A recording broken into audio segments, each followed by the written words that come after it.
नाहिद लारी खान जी, देखिए ये बात तो तय है कि बीजेपी ने अपना आगे का एजेंडा सेट कर दिया है कि भ्रष्टाचार हो चाहे परिवारवाद हो, इसे खत्म करना है, और ये दोनों ही आरोप आपकी पार्टी पर भी लग चुके हैं।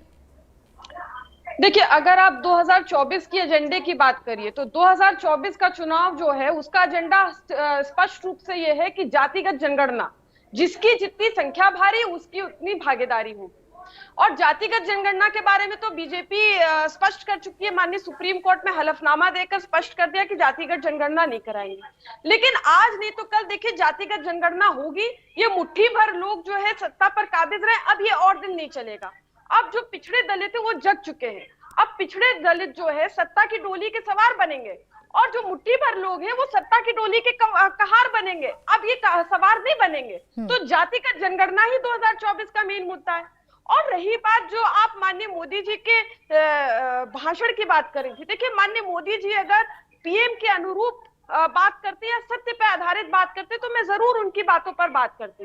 अभी आप देखिए, अभी 6 महीने पहले माननीय जी पंजाब चुनाव में गए थे, वहां जो है कांग्रेस से निष्कासित कैप्टन का साथ लिया। क्यों? क्योंकि अकाली दल जो उनके 30 साल से पुराने साथी थे, उन्होंने बीजेपी का साथ छोड़ दिया, ये कहते हुए कि बीजेपी जो है किसान और मजदूर विरोधी पार्टी है। अब बीजेपी वहां पर ये भी कह दिया बीजेपी ने कि मेरी जान बच गई। अब आप इससे समझिए कि चुनाव हुआ, 25% वहां हिंदू आबादी है, 6% अपर कास्ट हिंदू, जिनको बीजेपी क्लेम करती है कि हमारी जेबी वोटर है, हमारी जेब में ये वोटर रहते हैं। और वोट मिला बीजेपी को 1% और एक सीट मिली। तो बीजेपी की तो खुद की धरती खिसक चुकी है।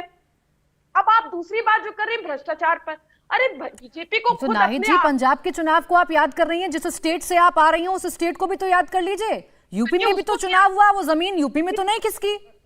नहीं प्राची जी, उस स्टेट की भी मैं बात करती हूँ। देखिए पंजाब भी देखिए भारत का ही हिस्सा है। और दूसरी बात, चूंकि 2024 का चुनाव देश का चुनाव है, किसी पर्टिकुलर स्टेट का चुनाव नहीं, इसलिए मैंने पंजाब की बात की। और अगर आप यूपी की बात करिए तो यूपी में तो इनकी धरती पहले ही खिसक चुकी है। अभी विधानसभा चुनाव हुआ तो समाजवादी पार्टी ने बीजेपी की जीती हुई 80 सीटें हमने छीन ली, हमारा वोट परसेंट बड़ा, हमारी सीटें बड़ी, इनकी वोट परसेंट सिर्फ सीट छीनना ही आपका मकसद था या सरकार बनाना मकसद था? उस वक्त तो आप बड़े जोर शोर से कहते थे हम सत्ता में वापस आएंगे, एक बार फिर से समाजवाद की जीत होगी। नाहिद लारी खान जी, मुझे नहीं पता था कि मकसद आपका सिर्फ 80 सीटें छीनना था।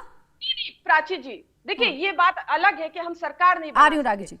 अभी देखिए, अभी कुछ दिन पहले उपचुनाव हुए, पांच मैनपुरी विधानसभा और 2 अन्य 7 विधानसभा सीटों पर उपचुनाव हुए। समाजवादी पार्टी का परचम 6 विधानसभा सीट पर परचम लहराया और भारतीय जनता पार्टी का सुपड़ा साफ हुआ। इनके सिटिंग मंत्री हारे, इनके विधायक, इनके मंत्री हारे और खुद मुख्यमंत्री जी और इनका मंत्रिमंडल में। कौन से चुनाव का जिक्र कर रही है नाहिद लारी खान जी? एक बार स्पष्ट कर दीजिए, फिर मैं के शर्मा जी से जवाब ले लूं। कौन से चुनाव की बात कर रही है?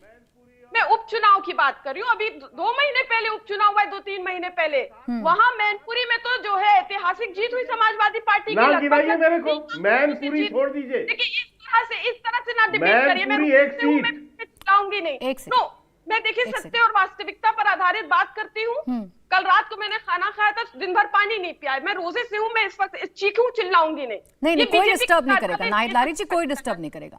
बस सवाल ये बता दीजिए, मैनपुरी का तो जिक्र आपने कर दिया, बाकी कौन कौन सी जगह जहां उपचुनाव हुए और इनके सिटिंग एमपी हार गए और बाकी जो आप तमाम चीजें कह रही हैं? नहीं मैं आपको बता रही हूँ। अरे मैनपुरी का तो ये आलम था कि बीजेपी के मंत्री जो प्रत्याशी, वो जाके माननीय नेताजी के समाधि पर रो रहे थे आंसू से कि अरे हमें वोट दिला दीजिए, हमें वोट दिला दीजिए। माननीय नेताजी ने स्वर्ग से ऐसा जो है धक्का मारा कि इतनी बुरी हार हुई भाजपा की। और समाजवादी पार्टी के आगे भी तो बढ़िए नाहिद जी, पंजाब में बीजेपी हार गई, आपने पंजाब का जिक्र कर दिया, यूपी को आप भूल गई। मैनपुरी में बीजेपी हार गई, आप मैनपुरी का जिक्र कर रही है, बाकी आप सीट्स का जिक्र कर नहीं रही है। आजमगढ़ और रामपुर पूछ लीजिए इनसे।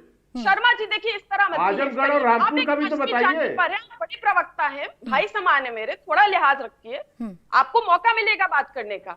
देखिए आजमगढ़ और रामपुर तो बताइए, सच क्यों नहीं बोल रही है? अरे आप आजमगढ़ में क्या हुआ, रामपुर में क्या हुआ? अच्छा रुक जाइए एक सेकंड के शर्मा, चलिए जल्दी से रामपुर आजमगढ़ बताइए, फिर ब्रेक का वक्त हो रहा है मैडम, चलिए ठीक है। देखिए खतौली जहां ये जो है तमाम पिछड़े दलितों और अल्पसंख्यकों के घाव को ये लोग जो है कुरेदते रहे, ऐसा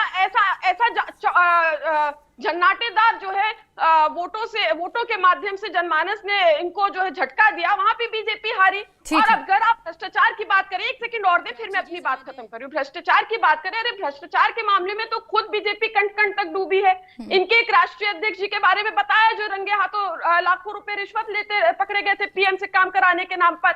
ऐसी भारत में कोई पार्टी नहीं है जिनका राष्ट्रीय अध्यक्ष इस तरह के मामलों में पकड़ा गया। दूसरी बात, इनके एक राष्ट्रीय अध्यक्ष तड़ीपार, उनको तड़ीपार के नाम से भ्रष्टाचार के मामले में आप फिर आरजेडी को भूल गई हैं, लग रहा है मैडम आप आरजेडी को भूल गई हैं। आप कह रही हैं कोई पार्टी नहीं है, आप आरजेडी को भूल गई हैं। दूसरी बात ये, आप मुझे इस बात की, आप ये तो बताते हैं, एक सेकंड रुकिए, आप ये तो बता रही हैं कि इनके राष्ट्रीय अध्यक्ष पकड़े गए, लेकिन आप ये नहीं बता रही हैं कि उसके बाद बीजेपी ने कार्रवाई की या नहीं की, या बीजेपी हाय तौबा कर रही थी।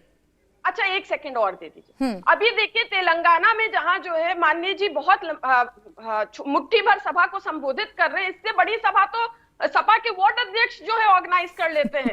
अब वहां पर जो है बीजेपी के जो प्रदेश अध्यक्ष है ठीक है नायक जी, रंगे हाथों पकड़े गए पेपर लीक। ठीक है नायक जी, आप क्या कर रही हैं, बात को कहकर निकल रही हैं, और आपसे जब उस पर मैं सवाल पूछ रही हूँ तो आप एक नया दावा कर रही हैं, एक नया बयान दे रही हैं, अपने बयानों पर आप जवाब नहीं दे रही हैं नायक जी, यही दिक्कत हो रही है। इंडिया टीवी हर वक्त हर जगह डाउनलोड करने के लिए सर्च करें India TV news Google play store या ऐप स्टोर पर।